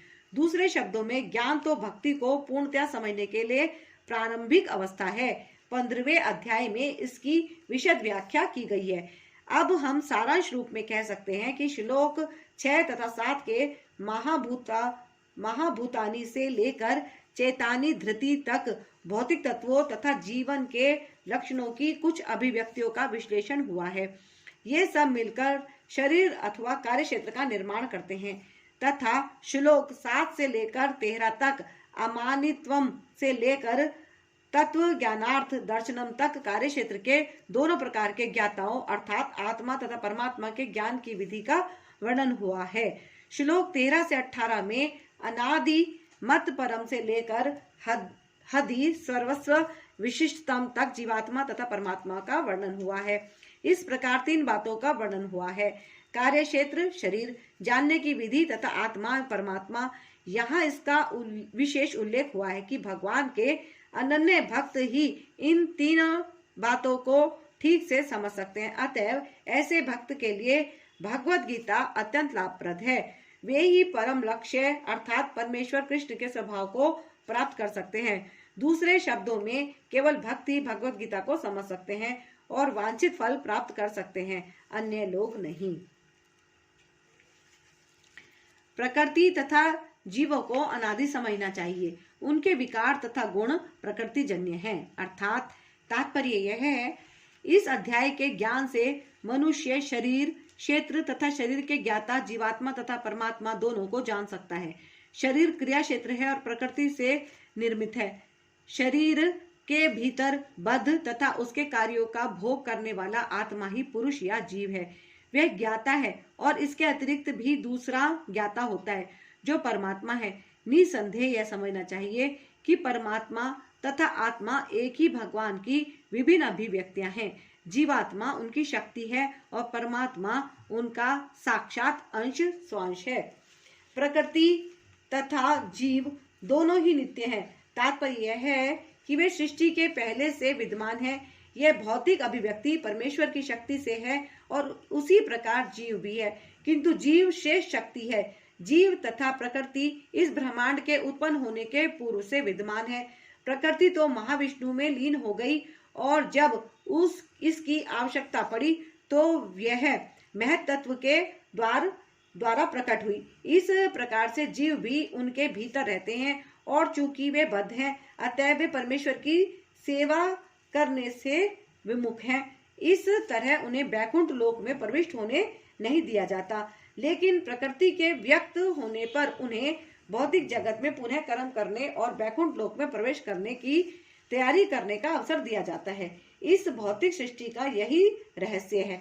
वास्तव में जीवात्मा मूलतः परमेश्वर का अंश है, लेकिन अपने विद्रोही स्वभाव के कारण वह प्रकृति के भीतर बद्ध रहता है। इसका कोई महत्व नहीं है कि ये जीव या श्रेष्ठ जीव किस प्रकार प्रकृति के संपर्क में आए, किंतु भगवान जानते हैं कि ऐसा कैसे और क्यों हुआ। शास्त्रों में भगवान का वचन है कि जो लोग प्रकृति द्वारा आकृष्ट हैं वे कठिन जीवन संघर्ष कर रहे हैं। लेकिन इन कुछ श्लोकों के वर्णनों से यह निश्चित समझ लेना होगा कि प्रकृति के 3 गुणों के द्वारा उत्पन्न विकार प्रकृति की ही उपज है। जीवों के सारे विकार तथा प्रकार शरीर के लक्षण है। जहाँ तक आत्मा का संबंध है, सारे जीव एक से हैं। प्रकृति समस्त भौतिक कारणों तथा कार्यों परिणामों की हेतु कही जाती है और जीव पुरुष इस संसार में विविध सुख दुख के भोग का कारण कहा जाता है। अर्थात तात्पर्य यह है, जीवों में शरीर तथा इंद्रियों की विभिन्न अभिव्यक्तियां प्रकृति के कारण हैं। कुल मिलाकर 84 लाख भिन्न भिन्न योनियां हैं और ये सब प्रकृति जन्य हैं। जीव के विभिन्न इंद्रिय सुखों से ये योनियां मिलती हैं। जो इस प्रकार इस शरीर या उस शरीर में रहने की इच्छा करता है, जब उसे विभिन्न शरीर प्राप्त होते हैं तो वह विभिन्न प्रकार के सुख तथा दुख भोगता है। उसके भौतिक सुख दुख उसके शरीर के कारण होते हैं, स्वयं उसके कारण नहीं। उसकी मूल अवस्था में भोग में कोई संदेह नहीं रहता, अतएव वही उसकी वास्तविक स्थिति है। वह प्रकृति पर प्रभुत्व जताने के लिए भौतिक जगत में आता है। वैकुंठ लोक में ऐसी कोई वस्तु नहीं होती। वैकुंठ लोक शुद्ध है, किंतु भौतिक जगत में प्रत्येक व्यक्ति विभिन्न प्रकार के शरीर सुखों को प्राप्त करने के लिए कठिन संघर्ष में रत रहता है। यह कहने से बात और स्पष्ट हो जाएगी कि यह शरीर इंद्रियों का कार्य है। इंद्रियां इच्छाओं की पूर्ति का साधन है। यह शरीर तथा हेतु रूप इंद्रियां प्रकृति द्वारा प्रदत्त है और जैसा कि अगले श्लोक से स्पष्ट हो जाएगा, जीव को अपनी पूर्व आकांक्षा तथा धर्म कर्म के अनुसार परिस्थितियों के वश वरदान या शाप मिलता है। जीव की इच्छाओं तथा कर्मों के अनुसार प्रकृति उसे विभिन्न स्थानों में पहुंचाती है। जीव स्वयं ऐसे स्थानों में जाने तथा मिलने वाले सुख दुख का कारण होता है। इस प्रकार का शरीर प्राप्त हो जाने पर वह प्रकृति के वश में हो जाता है, क्योंकि शरीर पदार्थ होने के कारण प्रकृति के नियम अनुसार कार्य करता है। उस समय शरीर में ऐसी शक्ति नहीं कि वह उस नियम को बदल सके। मान लीजिए कि जीव को कुत्ते का शरीर प्राप्त हो गया। ज्यों ही वह कुत्ते के शरीर में स्थापित किया जाता है, उसे कुत्ते की भांति आचरण करना होता है। वह अन्यथा आचरण नहीं कर सकता। यदि जीव को सूकर का शरीर प्राप्त होता है तो वह मल खाने तथा सूकर की भांति रहने के लिए बाध्य है। इसी प्रकार यदि जीव को देवता का शरीर प्राप्त हो जाता है तो उसे अपने शरीर के अनुसार कार्य करना होता है। यही प्रकृति का नियम है। लेकिन समस्त परिस्थितियों में परमात्मा जीव के साथ रहता है। वेदों में इसकी व्याख्या इस प्रकार की गई है, परमेश्वर जीव पर इतना कृपालु है कि वह सदा जीव के साथ रहता है और सभी परिस्थितियों में परमात्मा रूप में विद्यमान रहता है। इस प्रकार जीव प्रकृति के 3 गुणों का भोग करता हुआ प्रकृति में ही जीवन बिताता है। यह उस प्रकृति के साथ उसकी संगति के कारण है। इस तरह उसे उत्तम तथा अधम योनियां मिलती हैं। अर्थात तात्पर्य यह श्लोक के समझाने के लिए महत्वपूर्ण है कि जीव एक शरीर से दूसरे में किस प्रकार देहांतरण करता है। दूसरे अध्याय में बताया गया है कि जीव एक शरीर को त्याग कर दूसरा शरीर उसी तरह धारण करता है जिस प्रकार कोई वस्त्र बदलता है। वस्त्र का परिवर्तन इस संसार के प्रति आसक्ति के कारण है।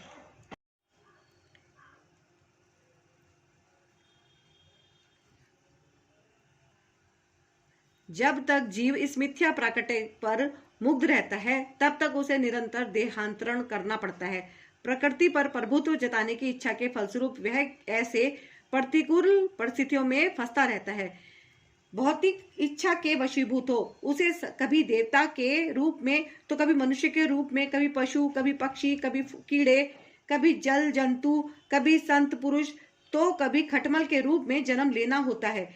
यह क्रम चलता रहता है और प्रत्येक परिस्थिति में जीव अपने को परिस्थितियों का स्वामी मानता रहता है जबकि वह प्रकृति के वश में होता है। यहाँ पर बताया गया है कि जीव किस प्रकार विभिन्न शरीरों को प्राप्त करता है। यह प्रकृति के विभिन्न गुणों की संगति के कारण है। अतएव इन गुणों से ऊपर उठकर दिव्य पद पर स्थित होना होता है। यही कृष्ण भावनामृत कहलाता है। कृष्ण भावनामृत में स्थित हुए बिना भौतिक चेतना मनुष्य को एक शरीर से दूसरे में देहांतरण करने के लिए बाध्य करती रहती है, क्योंकि अनादिकाल से उसमें भौतिक आकांक्षाएं व्याप्त हैं। लेकिन उसे इस विचार को बदलना होगा। यह परिवर्तन प्रामाणिक स्रोतों से सुनकर ही लाया जा सकता है। इसका सर्वश्रेष्ठ उदाहरण अर्जुन है, जो कृष्ण से ईश्वर विज्ञान का श्रवण करता है। यदि जीव इस श्रवण विधि को अपना ले तो प्रकृति पर प्रभुत्व जताने की चिर अभिलषित आकांक्षा समाप्त हो जाए और क्रमश ज्यों-ज्यों वह प्रभुत्व जताने की इच्छा को कम करता जाएगा त्यों-त्यों उसे आध्यात्मिक सुख मिलता जाएगा। ज्यों-ज्यों वह प्रभुत्व जताने की इच्छा को कम करता जाएगा त्यों-त्यों उसे आध्यात्मिक सुख मिलता जाएगा। एक वैदिक मंत्र में कहा गया है कि ज्यों-ज्यों जीव भगवान की संगति से विद्वान बनता जाता है त्यों-त्यों उसी अनुपात में वह आनंदमय जीवन का आस्वादन करता है।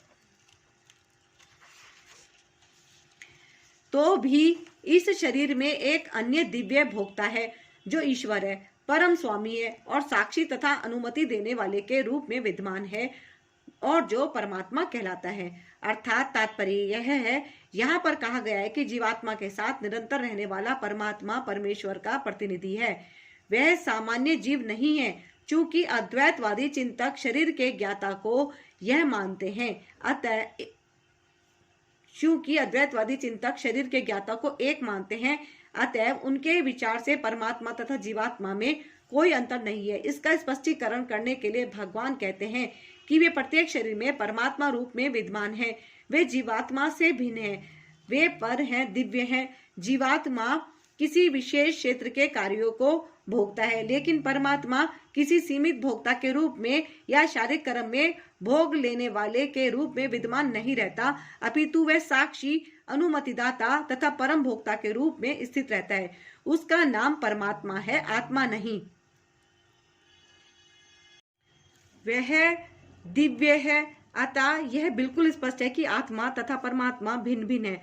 परमात्मा के हाथ पैर सर्वत्र रहते हैं, लेकिन जीवात्मा के ऐसा नहीं होता। चूंकि परमात्मा परमेश्वर है, अतः वह अंदर से जीव की भौतिक भोग की आकांक्षा पूर्ति की अनुमति देता है। परमात्मा की अनुमति के बिना जीवात्मा कुछ भी नहीं कर सकता। जीव भुक्त है और भगवान भोक्ता का या पालक है। जीव अनंत है और भगवान उन सब में मित्र रूप में निवास करता है।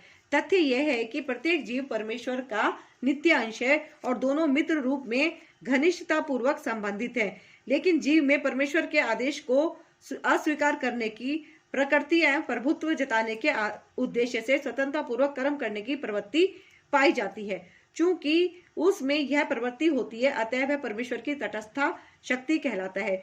जीव या तो भौतिक शक्ति में या आध्यात्मिक शक्ति में स्थित हो सकता है। जब तक वह भौतिक शक्ति द्वारा बद्ध रहता है, तब तक परमेश्वर मित्र रूप में परमात्मा की तरह उसके भीतर रहते हैं, जिससे उसे आध्यात्मिक शक्ति में वापस ले जा सके। भगवान उसे आध्यात्मिक शक्ति में वापस ले जाने के लिए सदैव उत्सुक रहते हैं, लेकिन अपनी अल्प स्वतंत्रता के कारण जीव निरंतर आध्यात्मिक प्रकाश की संगति ठुकराता है। स्वतंत्रता का यह दुरुपयोग ही बद्ध प्रकृति में उसके भौतिक संघर्ष का कारण है। अतएव भगवान निरंतर बाहर तथा भीतर से आदेश देते रहते हैं। बाहर से वे भगवत गीता के रूप में उपदेश देते हैं और भीतर से वे जीव को यह विश्वास दिलाते हैं कि भौतिक क्षेत्र में उसके कार्यकलाप वास्तविक सुख के लिए अनुकूल नहीं है। उनका वचन है, इसे त्याग दो और मेरे प्रति श्रद्धा करो, तभी तुम सुखी रहोगे। इस प्रकार जो बुद्धिमान व्यक्ति परमात्मा में अथवा भगवान में श्रद्धा रखता है वह सच्चिदानंदमय जीवन की ओर प्रगति करने लगता है। जो व्यक्ति प्रकृति, जीव तथा प्रकृति के गुणों की अंतरक्रिया से संबंधित इस विचारधारा को समझ लेता है, उसे मुक्ति की प्राप्ति सुनिश्चित है। उसकी वर्तमान स्थिति चाहे जैसी हो, यहाँ पर उसका पुनर्जन्म नहीं होगा। अर्थात तात्पर्य यह है, प्रकृति, परमात्मा, आत्मा तथा इनके अंत संबंध की स्पष्ट जानकारी हो जाने पर मनुष्य मुक्त होने का अधिकारी बनता है और वह इस भौतिक प्रकृति में लौटने के लिए बाध्य हुए बिना वैकुंठ वापस जाने का अधिकारी बन जाता है। यह ज्ञान का फल है। ज्ञान यह समझने के लिए ही होता है कि देव योग से जीव इस संसार में आ गिरा है। देव योग से जीव इस संसार में आ गिरा है। उसे प्रामाणिक व्यक्तियों, साधु पुरुषों तथा गुरु की संगति में निजी प्रयास द्वारा अपनी स्थिति समझनी है और तब जिस रूप में भगवान ने भगवत गीता कही है उसे समझकर आध्यात्मिक चेतना या कृष्ण भावनामृत को प्राप्त करना है। तब यह निश्चित है कि वह इस संसार में फिर कभी नहीं आ सकेगा। वह सच्चिदानंदमय जीवन बिताने के लिए बैकुंठ लोक भेज दिया जाएगा। कुछ लोग परमात्मा को ध्यान के द्वारा अपने भीतर देखते हैं, जो दूसरे लोग ज्ञान के अनुशीलन द्वारा, और कुछ ऐसे हैं जो निष्काम कर्मयोग द्वारा देखते हैं। अर्थात तात्पर्य यह है, भगवान अर्जुन को बताते हैं कि जहां तक मनुष्य द्वारा आत्म साक्षात्कार की खोज का प्रश्न है, बद्ध जीवों की दो श्रेणियां हैं। जो लोग नास्तिक, अज्ञेयवादी तथा संशयवादी हैं, वे आध्यात्मिक ज्ञान से विहीन हैं, किंतु अन्य लोग जो आध्यात्मिक जीवन संबंधी अपने ज्ञान के प्रति श्रद्धावान हैं, वे आत्मदर्शी, भक्त, दार्शनिक तथा निष्काम कर्मयोगी कहलाते हैं। जो लोग सदैव अद्वैतवाद की स्थापना करना चाहते हैं, उनकी भी गणना नास्तिकों एवं अज्ञेयवादियों में की जाती है। दूसरे शब्दों में केवल भगवत भक्त ही आध्यात्मिक ज्ञान को प्राप्त होते हैं, क्योंकि वे समझते हैं कि इस प्रकृति के भी परे बैकुंठ लोक तथा भगवान है, जिसका विस्तार परमात्मा के रूप में प्रत्येक व्यक्ति में हुआ है और जो सर्वव्यापी है। निसंदेह कुछ लोग ऐसे भी हैं जो ज्ञान के अनुशीलन द्वारा भगवान को समझने का प्रयास करते हैं। इन्हें श्रद्धावानों की श्रेणी में गिना जा सकता है। सांख्य दार्शनिक इस भौतिक जगत का विश्लेषण 24 तत्वों के रूप में करते हैं और वे आत्मा को 25वां तत्व मानते हैं। जब वे आत्मा की प्रकृति को भौतिक तत्वों से परे समझने में समर्थ होते हैं, तो वे यह भी समझ जाते हैं कि आत्मा के भी ऊपर भगवान है और वह 26वां तत्व है। इस प्रकार वे भी क्रमश कृष्ण भावनामृत की भक्ति के स्तर तक पहुंच जाते हैं। जो लोग निष्काम भाव से कर्म करते हैं, उनकी भी मनोवृत्ति सही होती है। उन्हें कृष्ण भावनामृत की भक्ति के पद तक बढ़ने का अवसर दिया जाता है। यहाँ पर यह कहा गया है कि कुछ लोग ऐसे होते हैं जिनकी चेतना शुद्ध होती है और वे ध्यान द्वारा परमात्मा को खोजने का प्रयत्न करते हैं, और जब वे परमात्मा को अपने अंदर खोज लेते हैं तो वे दिव्य पद को प्राप्त होते हैं। इसी प्रकार अन्य लोग हैं जो ज्ञान के अनुशीलन द्वारा परमात्मा को जानने का प्रयास करते हैं। कुछ ऐसे भी हैं जो हठ योग द्वारा अपने बालकों जैसे क्रियाकलापों द्वारा भगवान को प्रसन्न करने का प्रयास करते हैं। ऐसे भी लोग हैं जो यद्यपि आध्यात्मिक ज्ञान से अवगत नहीं होते, पर अन्यों से परम पुरुष के विषय में सुनकर उनकी पूजा करने लगते हैं। ये लोग भी प्रामाणिक पुरुषों से श्रवण करने की मनोवृत्ति होने के कारण जन्म तथा मृत्यु के पथ को पार कर जाते हैं। अर्थात तात्पर्य है, यह श्लोक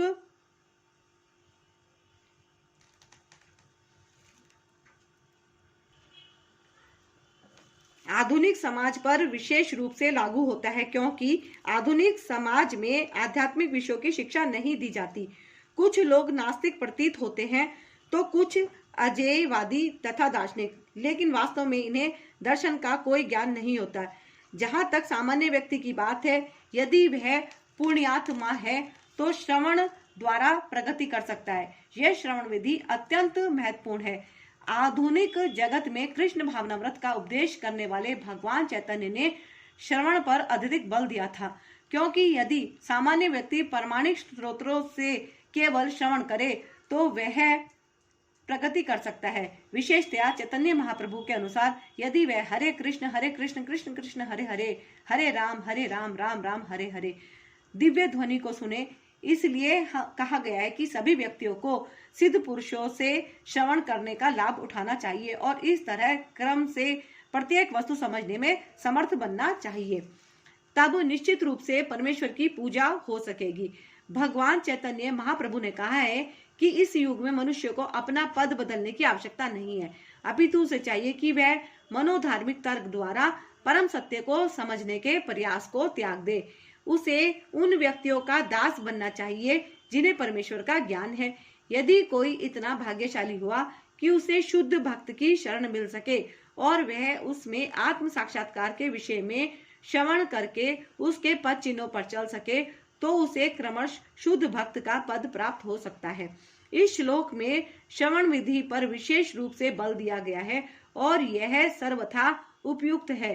यद्यपि सामान्य व्यक्ति तथा कथित दार्शनिकों की भांति प्राय समर्थ नहीं होता, लेकिन प्रामाणिक व्यक्ति से श्रद्धा पूर्वक श्रवण करने से इस भवसागर को पार करके भगवत धाम वापस जाने में उसे सहायता मिलेगी।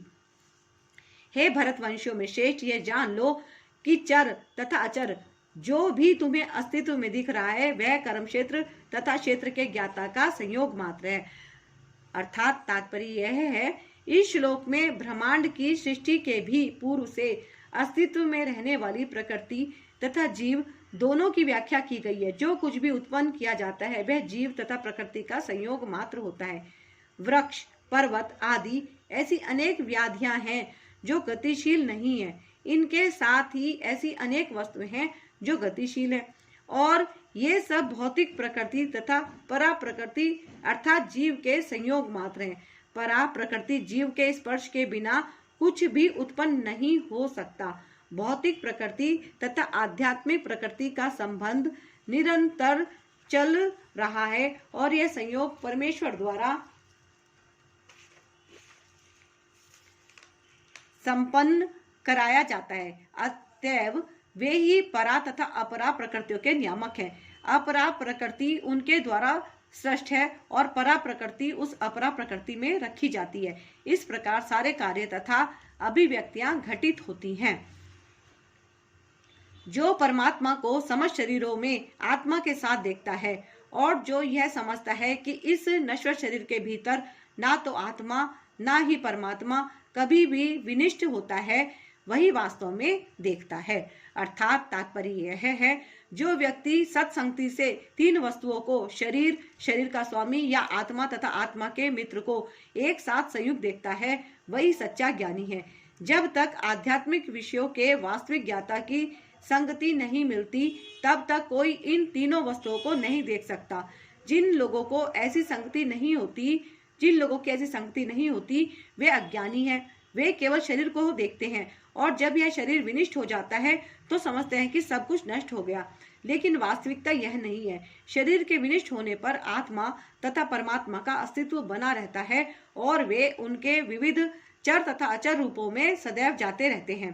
कभी कभी संस्कृत शब्द परमेश्वर का अनुवाद जीवात्मा के रूप में किया जाता है, क्योंकि आत्मा ही शरीर का स्वामी है और शरीर के विनाश होने पर वह अन्यत्र देहांतरण कर जाता है। इस तरह वह स्वामी है, लेकिन कुछ लोग इस परमेश्वर शब्द का अर्थ परमात्मा लेते हैं। प्रत्येक दिशा में परमात्मा तथा आत्मा दोनों रह जाते हैं, वे विनिष्ट नहीं होते। जो इस प्रकार देख सकता है वही वास्तव में देख सकता है कि क्या घटित हो रहा है। जो व्यक्ति परमात्मा को सर्वत्र तथा प्रत्येक जीव में समान रूप से वर्तमान देखता है, वह अपने मन के द्वारा अपने आप को भ्रष्ट नहीं करता। इस प्रकार वह दिव्य गंतव्य को प्राप्त करता है। अर्थात तात्पर्य यह है, जीव अपना भौतिक अस्तित्व स्वीकार करने के कारण अपने आध्यात्मिक अस्तित्व से पृथक स्थित हो गया है, किंतु यदि वह यह समझता है कि परमेश्वर अपने परमात्मा स्वरूप में सर्वत्र स्थित है, अर्थात यदि वह भगवान की उपस्थिति प्रत्येक वस्तु में देखता है तो वह विघटनकारी मानसिकता से अपने आप को नीचे नहीं गिराता और इसलिए वह क्रमश वैकुंठ लोक की ओर बढ़ता जाता है। सामान्यतया मन इंद्रिय तृप्तिकारी कार्यों में लीन रहता है, लेकिन जब वही मन परमात्मा की ओर उन्मुख होता है तो मनुष्य आध्यात्मिक ज्ञान में आगे बढ़ जाता है, जो यह देखता है कि सारे कार्य शरीर द्वारा संपन्न किए जाते हैं, जिसकी उत्पत्ति प्रकृति से हुई है, और जो देखता है कि आत्मा कुछ भी नहीं करता वही यथार्थ में देखता है।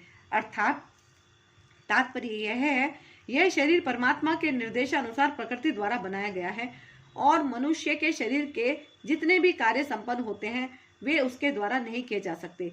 मनुष्य जो भी करता है, चाहे सुख के लिए करे या दुख के लिए, वह शारीरिक रचना के कारण उसे करने के लिए बाध्य होता है, लेकिन आत्मा इन शारीरिक कार्यों से विलग रहता है।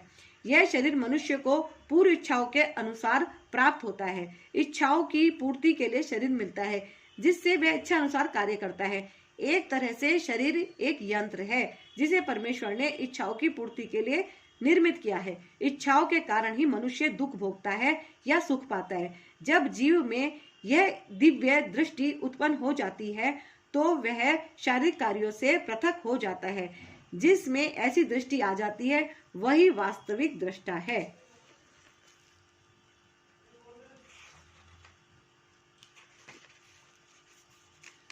जब विवेकमान व्यक्ति विभिन्न भौतिक शरीरों के कारण विभिन्न स्वरूपों को देखना बंद कर देता है और यह देखता है कि किस प्रकार से जीव सर्वत्र फैले हुए हैं, तो वह ब्रह्म बोध को प्राप्त होता है। अर्थात तात्पर्य यह है, जब मनुष्य यह देखता है कि विभिन्न जीवों के शरीर उस जीव की विभिन्न इच्छाओं के कारण उत्पन्न हुए हैं और वे आत्मा से किसी तरह संबंध नहीं है, तो वह वास्तव में देखता है देहात्म बुद्धि के कारण हम किसी को देवता, किसी को मनुष्य, कुत्ता, बिल्ली आदि के रूप में देखते हैं। यह भौतिक दृष्टि है, वास्तविक दृष्टि नहीं है। यह भौतिक भेदभाव देहात्म बुद्धि के कारण है। भौतिक शरीर के विनाश के बाद आत्मा एक रहता है। यही आत्मा भौतिक प्रकृति के संपर्क से विभिन्न प्रकार के शरीर धारण करता है। जब कोई इसे देख पाता है तो उसे आध्यात्मिक दृष्टि प्राप्त होती है। इस प्रकार जो मनुष्य पशु, ऊंच नीच आदि के भेदभाव से मुक्त हो जाता है, उसकी चेतना शुद्ध हो जाती है और वह अपने आध्यात्मिक स्वरूप में कृष्ण भावनामृत विकसित करने में समर्थ होता है। तब वह वस्तुओं को जिस रूप में देखता है उसे अगले श्लोक में बताया गया है। शाश्वत दृष्टि संपन्न लोग यह देख सकते हैं कि अविनाशी आत्मा दिव्य, शाश्वत तथा गुणों से अतीत है। हे अर्जुन, भौतिक शरीर के साथ संपर्क होते हुए भी आत्मा ना तो कुछ करता है और ना लिप्त होता है। अर्थात तात्पर्य यह है, ऐसा प्रतीत होता है कि जीव उत्पन्न होता है क्योंकि भौतिक शरीर का जन्म होता है, लेकिन वास्तव में जीव शाश्वत है। वह उत्पन्न नहीं होता और शरीर में स्थिर रहकर भी वह दिव्य तथा शाश्वत रहता है। इस प्रकार वह विनिष्ट नहीं किया जा सकता। वह स्वभाव से आनंदमय है। वह किसी भौतिक कार्य में प्रवृत्त नहीं होता। अतएव भौतिक शरीरों के साथ उसका संपर्क होने से जो कार्य संपन्न होते हैं वे उसे लिप्त नहीं कर पाते। अर्थात यद्यपि आकाश सर्वव्यापी है, किंतु अपनी सूक्ष्म प्रकृति के कारण किसी वस्तु से लिप्त नहीं होता। इसी तरह ब्रह्म दृष्टि में स्थित आत्मा शरीर में स्थित रहते हुए भी शरीर से लिप्त नहीं होता। अर्थात तात्पर्य यह है, वायु जल कीचड़ मल तथा अन्य वस्तुओं में प्रवेश करती है। वायु जल कीचड़ मल तथा अन्य वस्तुओं में प्रवेश करती है, फिर भी वह किसी वस्तु से लिप्त नहीं होती। इसी प्रकार से जीव विभिन्न प्रकार के शरीरों में स्थित होकर भी अपनी सूक्ष्म प्रकृति के कारण उनसे पृथक बना रहता है। अतः इन भौतिक आंखों से यह देख पाना असंभव है कि जीव किस प्रकार इस शरीर के संपर्क में है और शरीर के विनिष्ट हो जाने पर वह उससे कैसे विलग हो जाता है। कोई भी विज्ञानी इसे निश्चित नहीं कर सकता। हे भरतपुत्र, जिस प्रकार सूर्य अकेले इस सारे ब्रह्मांड को प्रकाशित करता है, उसी प्रकार शरीर के भीतर स्थित एक आत्मा सारे शरीर को चेतना से प्रकाशित करता है। अर्थात तात्पर्य यह है, चेतना के संबंध में अनेक मत हैं। यहाँ पर भगवत गीता में सूर्य तथा धूप का उदाहरण दिया गया है। जिस प्रकार सूर्य एक स्थान पर स्थित रहकर ब्रह्मांड को आलोकित करता है, उसी तरह आत्मा रूप सूक्ष्म कण शरीर के हृदय में स्थित रहकर चेतना द्वारा सारे शरीर को आलोकित करता है। इस प्रकार चेतना ही आत्मा का प्रमाण है। जिस तरह धूप या प्रकाश सूर्य की उपस्थिति का प्रमाण होता है, जब शरीर में आत्मा वर्तमान रहता है तो सारे शरीर में चेतना रहती है, किंतु ज्यों ही शरीर से आत्मा चला जाता है त्यों ही चेतना लुप्त हो जाती है। इसे बुद्धिमान व्यक्ति सुगमता से समझ सकता है। अतएव चेतना पदार्थ के संयोग से नहीं बनी होती, यह जीव का लक्षण है। जीव की चेतना यद्यपि गुणात्मक रूप से परम चेतना से अभिन्न है, किंतु परम नहीं है, क्योंकि एक शरीर की चेतना दूसरे शरीर से संबंधित नहीं होती है। लेकिन परमात्मा जो आत्मा के सखा रूप में समस्त शरीरों में स्थित है, समस्त शरीरों के प्रति सचेष्ट रहते हैं। परम चेतना तथा व्यष्टि चेतना में यही अंतर है। जो लोग ज्ञान के चक्षुओं से शरीर तथा शरीर के ज्ञाता के अंतर को देखते हैं और भव बंधन से मुक्ति की विधि को भी जानते हैं, उन्हें परम लक्ष्य प्राप्त होता है। अर्थात तात्पर्य यह है, इस 13वें अध्याय का तात्पर्य यही है कि मनुष्य को शरीर के स्वामी तथा परमात्मा के अंतर को समझना चाहिए। उसे श्लोक 8 से लेकर श्लोक 12 तक में वर्णित मुक्ति की विधि को जानना चाहिए, तभी वह परम गति को प्राप्त हो सकता है। श्रद्धालु को चाहिए कि सर्वप्रथम वह ईश्वर का श्रवण करने के लिए सत्संगति करे और धीरे धीरे प्रबुद्ध बने। यदि गुरु स्वीकार कर लिया जाए तो पदार्थ तथा आत्मा के अंतर को समझा जा सकता है और वही अग्रिम आत्म साक्षात्कार के लिए शुभारंभ बन जाता है। गुरु अनेक प्रकार के उपदेशों से अपने शिष्यों को देहात्म बुद्धि से मुक्त होने की शिक्षा देता है। उदाहरणतः भगवत गीता में कृष्ण अर्जुन को भौतिक बातों से मुक्त होने के लिए शिक्षा देता है। मनुष्य यह तो समझ सकता है कि यह शरीर पदार्थ है और इसे 24 तत्वों में विश्लेषित किया जा सकता है। शरीर स्थूल अभिव्यक्ति है और मन तथा मनोवैज्ञानिक प्रभाव सूक्ष्म अभिव्यक्ति हैं। जीवन के लक्षण इन्हीं तत्वों की अंतरक्रिया विकार हैं, किंतु इनसे भी ऊपर आत्मा और परमात्मा है। आत्मा तथा परमात्मा दो हैं। यह भौतिक जगत आत्मा तथा 24 तत्वों के संयोग से कार्यशील है। जो संपूर्ण भौतिक जगत की इस रचना को आत्मा तथा तत्वों के संयोग से हुई मानता है और परमात्मा की स्थिति को भी देखता है, वही वैकुंठ लोक जाने का अधिकारी बन जाता है। ये बातें चिंतन तथा साक्षात्कार की हैं। मनुष्य को चाहिए कि गुरु की सहायता से इस अध्याय को भलीभांति समझ ले। इस प्रकार श्रीमद् भगवद गीता के 13वें अध्याय प्रकृति, पुरुष तथा चेतना का भक्ति वेदांत तात्पर्य पूर्ण हुआ। जय श्री कृष्ण। जय गुरु जी। जय श्री कृष्ण। तो ये अध्याय 13 समाप्त हुआ, जिसमें हमने अभी इसका पाठ किया, प्रकृति, पुरुष तथा चेतना। अब हम नेक्स्ट पढ़ेंगे, पाठ करेंगे। नेक्स्ट में हम अध्याय 14 जो है प्रकृति के 3 गुण। तो अब मिलती हूँ मैं आपसे नेक्स्ट एपिसोड में, और वीडियो को आप लाइक कीजिएगा, कमेंट कीजिएगा, और चैनल पर न्यू है तो ज़रूर सब्सक्राइब कर लीजिएगा। और अब लेते हैं हम अपने गुरुजी से आज्ञा, कृष्ण भगवान से आज्ञा। जय श्री कृष्ण। अगर आपने पहले के एपिसोड नहीं देखे हों, सारे अध्याय जरूर सुनिएगा। इसको सुनने मात्र के ही बहुत पुण्य फल प्राप्त होते हैं, बहुत सारे हमारे पाप कट जाते हैं। तो सुनना जरूर चाहिए। जो भी ग्रंथ हो उसको पूरा जरूर सुने, है ना। तो जितने अभी अध्याय 13 तक हमने इसका पाठ कर लिया है, इसको आप जो छूट चुके हैं उनको जरूर सुनिएगा, है ना। और अगर आप कंटिन्यू सुन रहे हैं तो ये तो और भी अच्छी बात है। आगे जैसे जैसे आते रहेंगे आप उनको भी पूरा का पूरा जरूर सुनिएगा। और मिलते हैं हम आपसे नेक्स्ट अध्याय में, अध्याय 14 में। तब तक जय गुरु जी। जय श्री कृष्ण।